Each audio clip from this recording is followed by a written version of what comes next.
So how's it looking so far? Good. Basically the only thing I can find that is wrong are just the nuts and bolts. So wow. It's a pleasant surprise. Yeah. I found all the wiring clips for the mudguard in that pile of bits over there. Is everything I've kept off of all the Harleys he did. Okay.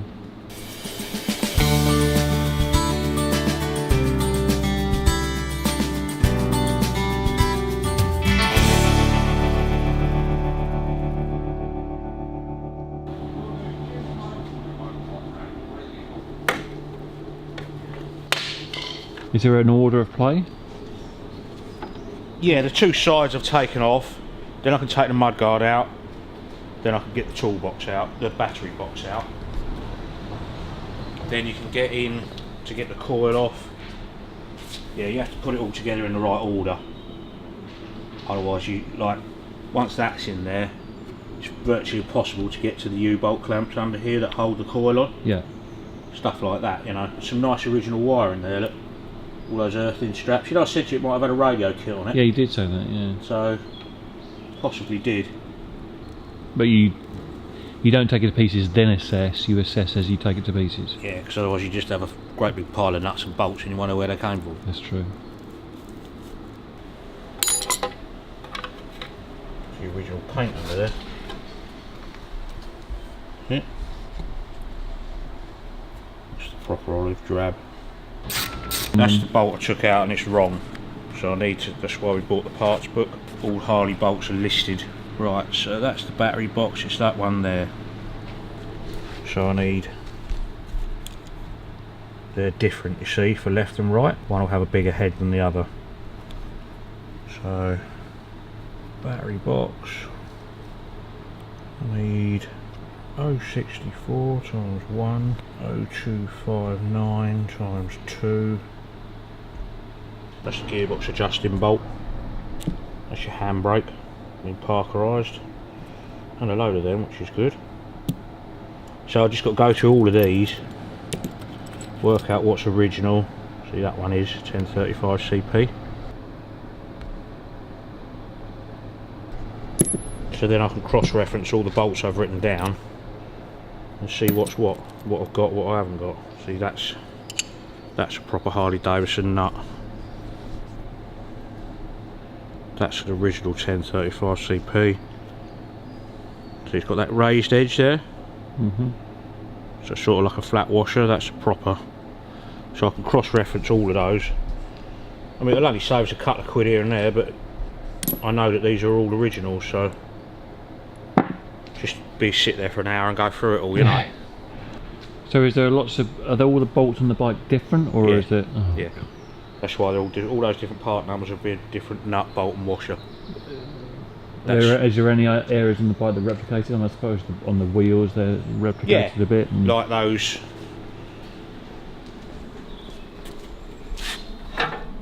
centre star. They're all the same, 051s or 59s or something, I can't remember now. So does the parts book tell you on the bike there is X amount of bolts like this? Yeah. Alright, okay. Yeah, I look on the end.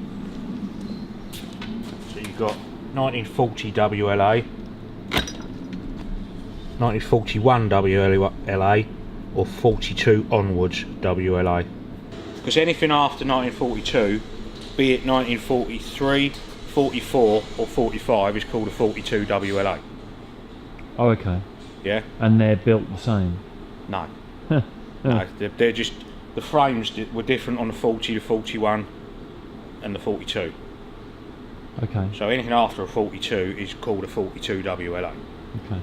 But you can only tell by the engine numbers which this hasn't got. So when I get the engine out later on next week, I should be able to work out from the number underneath what year the engine casings are.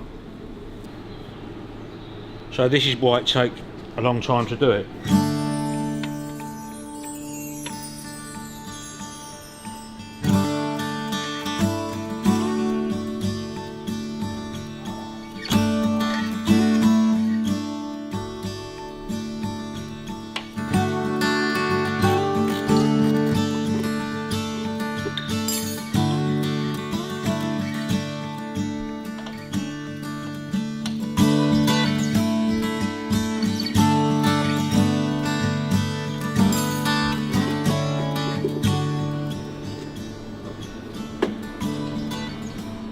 battery box. They're original, which is nice.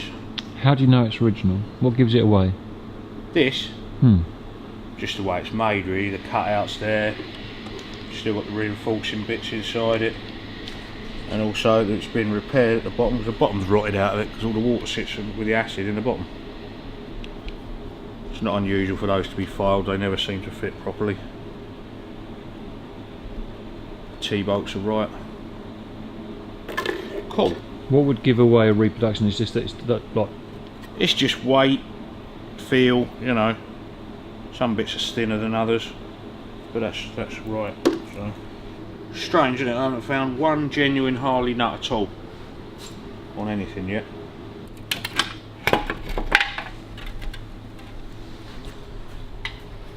That's the rear mudguard. See, that section's hinged so you can get back wheel out. Oh yeah.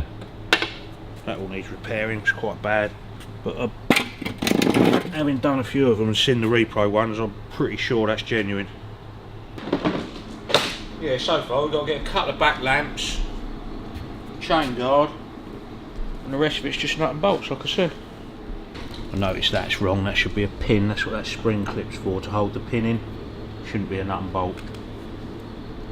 So it might be oversized. That's your gearbox adjusting bolt, the one I showed you over there. Oh yeah. So you take your bottom plate off, there's 3 bolts hold the gearbox, loosen them off, and then you can tighten your primary chain in there by moving that. See, that's an original Harley nut, like I said. The raised washer on it. So that's correct. That one's wrong. It's not as deep. It hasn't got the raised washer on it. God, I'm boring. Some might say boring, others might say otherwise. Stupid. My first genuine Harley Davidson nut on this motorbike. It had to happen somewhere. Yeah.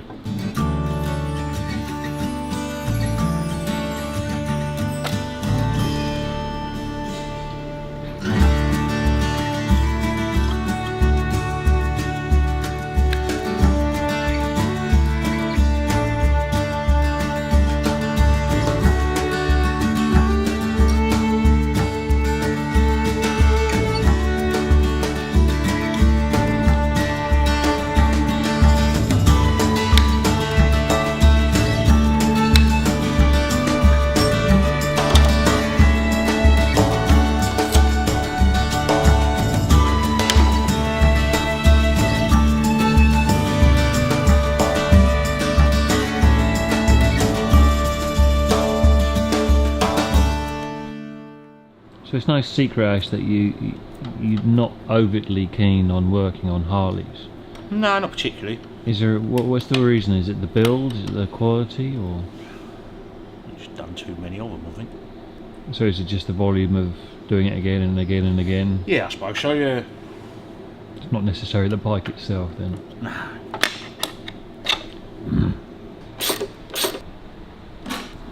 It's not actually the right seat. What tells you that? Should have 3 rivets in it here. Wow, that's a bit strange, isn't it? Yeah. But to think they've been so specific about everything being original and then they put the wrong seat on there. Yeah. Right, they're wrong. That's wrong. Spaces should be parkerised.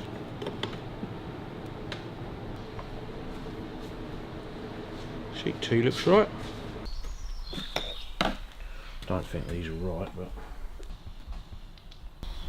that's original as well. Which is nice. It actually fits. The repro ones are a load of old shit. These should be really fine thread, I think. Yeah, they're the right ones.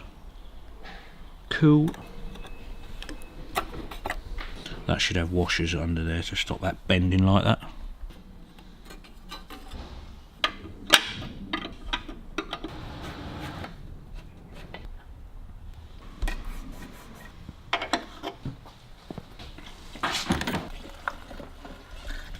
I don't remember putting that much in it. Yeah, and it ran out, didn't it? Or did you put a bit more in there? I think so. Not the reserve tank. Is there a reserve tank on there? There is, yeah, but they're not in that sense. fuel line. I've got a feeling that should be that way. So we better drain the oil out the other side now. Oh, now. F that up. The funnel ain't big enough. Mark gets a bigger funnel here. So these take any particular special type of oil, or is it just a normal? Straight 30, I think. I can't remember. It's probably written on that plate. So apart from having the right size funnel, is there any other top tips you can give for taking a bike to pieces? Don't spill oil everywhere.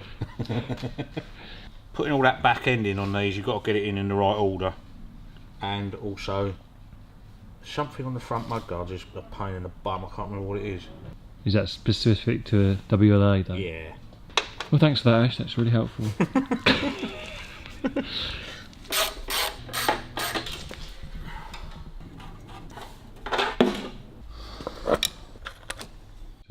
Yeah, it's been apart before. You see where it's damaged. Well, they riveted the head back over.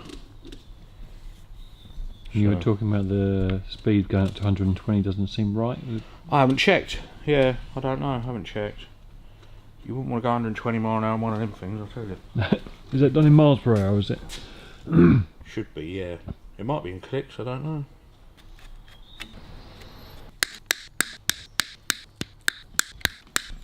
We'll leave that one because that's an original. That's the original cabin plating under there. That's your switch for your dimmer.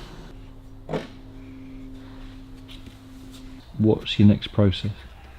I'll sit down and go through all the books and everything and make sure everything we've got is here, is right. And then get one of your lovely drivers to come over and take a load of it over to Blasters. And then sit down and just order all the parts. The wheels are going to have to be relaced if he wants it done properly, because they should be parkerised. It's got two. Look at the thickness of the spokes on the back wheel to the front wheel. I'm not sure whether that's right or not. So after he comes back from the Blasters, painting. Sprays on. Prep work and painting. Next week on the workshop. I think it's time for a ratchet. A ratchet? Okay. A little bit quicker.